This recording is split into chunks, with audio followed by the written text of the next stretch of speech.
नमस्कार दोस्तों, यह डिक्टेशन 80 शब्द प्रति मिनट की गति से रिकॉर्ड की गई है।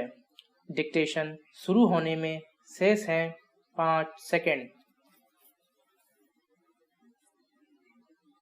स्टार्ट। सूत्रों ने बताया कि मुठभेड़ के पहले चौबेपुर के थाना अध्यक्ष विनय तिवारी कुछ पुलिसकर्मियों के साथ दुबे के घर गए थे और राहुल तिवारी नामक व्यक्ति से उसका समझौता कराने का प्रयास कर रहे थे। राहुल वही व्यक्ति है जिसने दुबे के खिलाफ मामला दर्ज कराया था और उसी वजह से पुलिस ने दुबे के घर दबिश दी थी। सूत्रों का कहना है कि दुबे और राहुल के बीच समझौते को गए थाना अध्यक्ष तिवारी के साथ दुबे ने बदतमीजी की थी और दोबारा घर न आने की धमकी भी दी थी। कहा जाता है कि दुबे ने राहुल को पीटा भी था।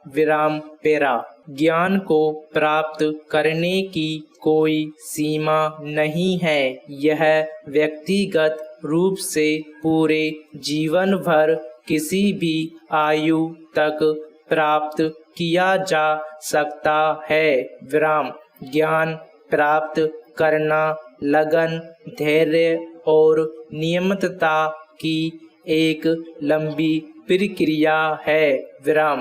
यह असीमित धन की तरह है जो कभी खत्म नहीं हो सकता। हालांकि जरूरतमंद लोगों में ज्ञान बांटकर इसके स्तर को बढ़ाया जा सकता है।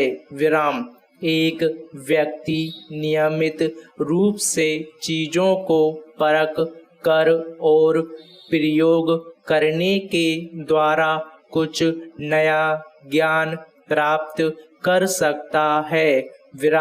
प्रत्येक मनुष्य समान गुणों, मस्तिष्क और शक्ति के साथ जन्म लेता है। हालांकि जब वह बढ़ता है तो अलग गुण, मस्तिष्क और शक्ति को विकसित कर लेता है। ये सभी अंतर प्रत्येक व्यक्ति के ज्ञान के स्तर में अंतर के कारण होते हैं।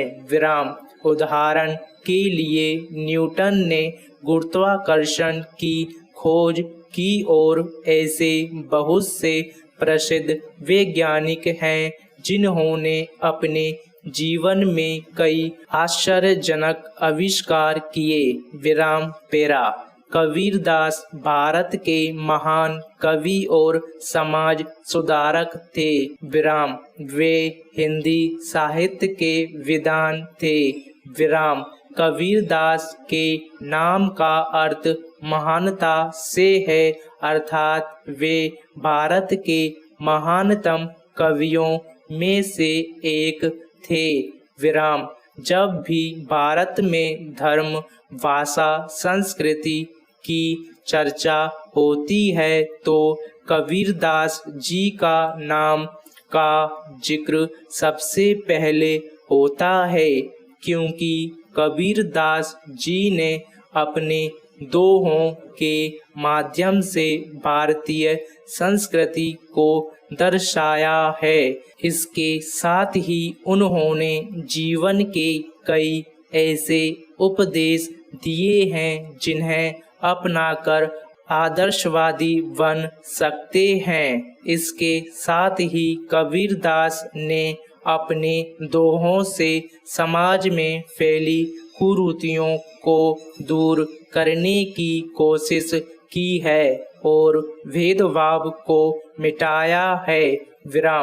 वहीं कबीरपंथी धार्मिक समुदाय के लोग कबीर के सिद्धांतों और उनके उपदेशों को अपनी जीवन का आधार मानते हैं। विराम पेरा। रिपोर्ट में जिन दिशा निर्देशों की सिफारिश की गई थी उनका हवाला देते हुए जजों ने फटकार लगाई थी और कहा था पुलिस आयोग की सिफारिशें व्यक्तिक स्वतंत्रता और आजादी के मौलिक अधिकार की संवैधानिक सहवर्तिता को प्रतिबिंबित करती हैं। विराम। हालांकि इन सिफारिशों को अभी तक कोई वैधानिक दर्जा नहीं मिला है। स्टॉप।